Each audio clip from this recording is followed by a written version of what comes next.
Constellation is a group of stars that make an imaginary shape in the sky. They are usually named after mythology characters, people, animals, and objects.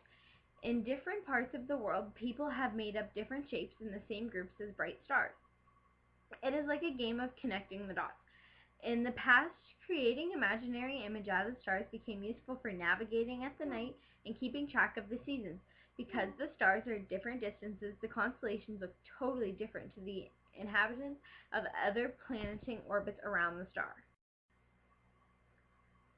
There are 88 total constellations and 12 total zodiac signs.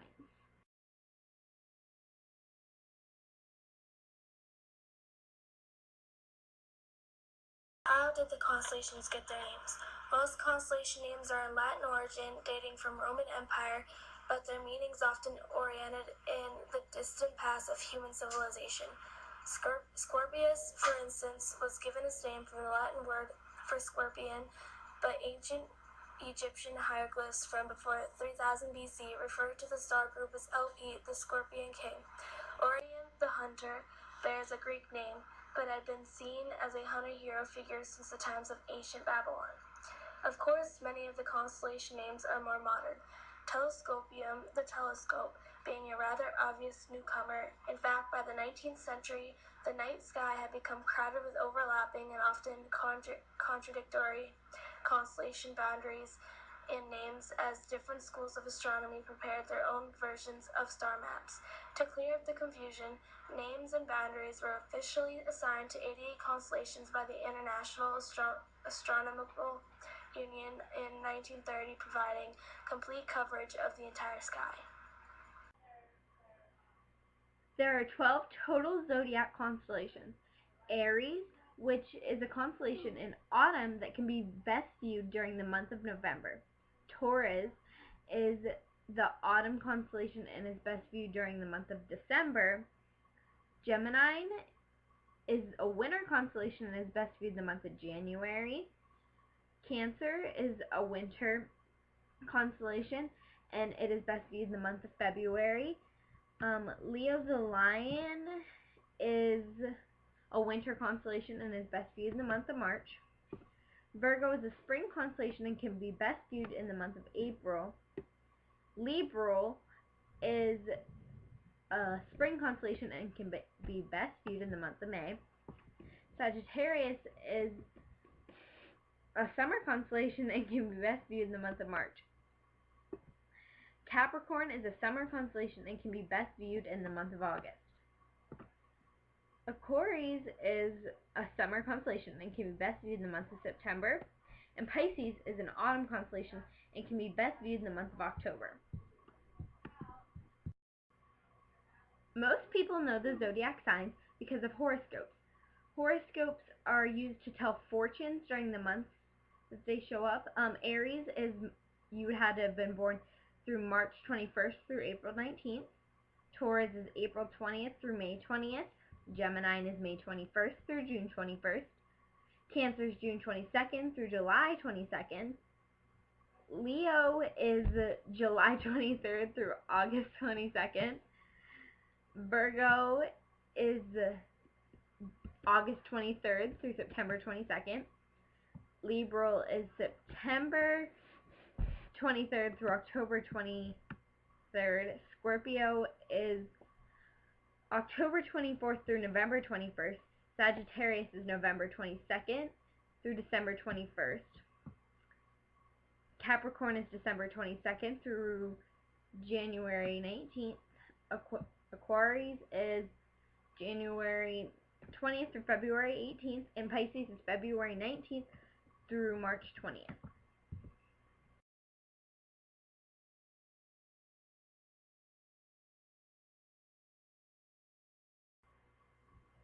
Next, we're going to talk about Cancer. Cancer's constellation is located in the northern sky. It means the crab in Latin. Cancer is the faintest of the 12 zodiac constellations. Like other constellations, Cancer was cataloged by the Greek astronomers in the 2nd century.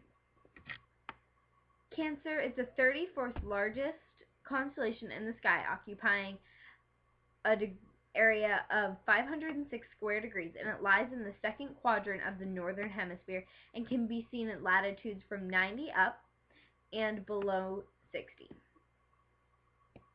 The neighboring constellations are Gemini, Hydra, Leo, and Lynx.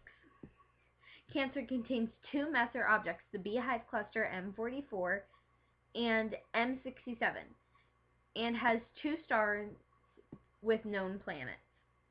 The brightest star in the constellation is Alpha and Beta Cancri. The Delta Cancri meteor shower association with the clusters belongs to the zodiac family of the constellations, along with Aries, Taurus, Gemini, Leo, Virgo, Libra,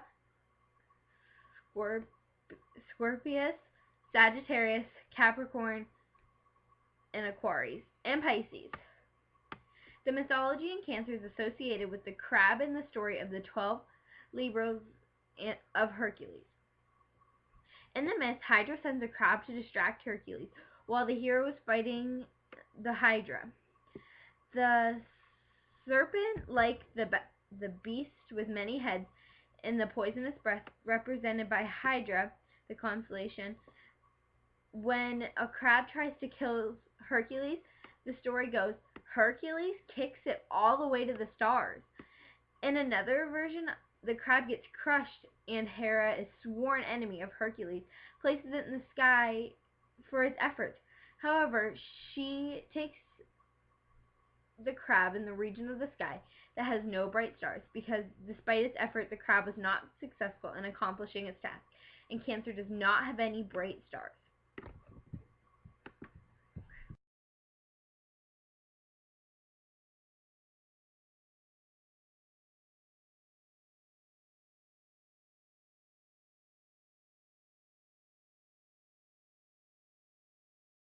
Zodiacal constellation Leo the Lion is one of a handful of constellations that really does look like its namesake. It consists of two patterns of stars that brain puts together to make a lion. A backward question mark represents the head and mane, and a triangle of stars to the lower left forms the lion hindquarters and tail. Look for Leo high in the south of April and May. Leo's brightest star is blue-white Regulus, one of the brightest stars in the night sky. It is about 79 light years away. Regulus rises almost due east, with the body of the lion following it into the sky over the next couple of hours. Once Regulus climbs into the sky, look towards left toward the north for the backward question mark known as a symbol that outlines its head and mane. About 2 hours later, look low in the east for Leo's tail. A white star named Denebola, which comes from an Arabic name that appropriately enough means tail of the lion. At a distance of just 36 light years, Denebola is a fairly close neighbor. Even so, the fact that we can see it at all means that Denebola is quite bright, more than 10 times brighter than the sun. Denebola's brightness is a product of its mass. The star is about twice as heavy as the sun, so it fuses the hydrogen in its core at a much faster rate. That makes the star's surface thousands of degrees hotter than the sun. The combination of high temperature and large size makes Denebola outshine the sun in all but a few percent of all the stars in the Milky Way galaxy. Denebola is surrounded by a disk of dust grains. It may be supplied with fresh material by collisions between small planet-building bodies. So far, no one has seen any evidence of plants around the star, although they can't be ruled out either. Astronomers continue to hunt for companions despite stellar neighbor. Leo also contains quite a few bright galaxies. Leading the list are three galaxies that together form the Leo triplet, N65, M66, and NGC N628. NG6 3628 is the most interesting.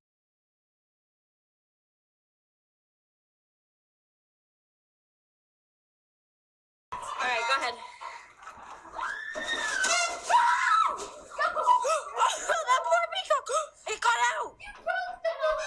Kiera, they attacked Nicholas.